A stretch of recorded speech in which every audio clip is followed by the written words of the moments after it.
বন্ধুরা, কর্তৃকারক ও কর্মকারকের মধ্যকার পার্থক্য। বাঁশি বাজে, এখানে বাজা কাজটা কে করবে? বাঁশি। সুতরাং বাঁশি এখানে কর্তাকারক, কিন্তু বাঁশি বাজায় এখানে বাঁশি কিন্তু কর্মকারক, কারণ বাঁশিকে বাজানো হচ্ছে, কাউকে দ্বারা বাঁশি বাজানো হবে এখানে। এরকমভাবে ট্রেন চলে, এখানে চলা কাজটা কে করবে? ট্রেন।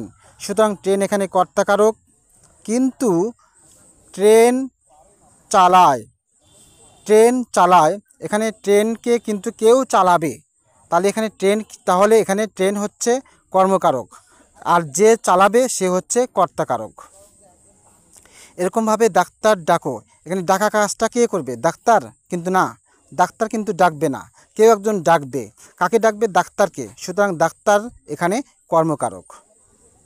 আমরা বুঝলাম যে করে সে হচ্ছে কর্তা, আর যাকে দিয়ে করানো হয় সে হচ্ছে কর্মকারক। ধন্যবাদ।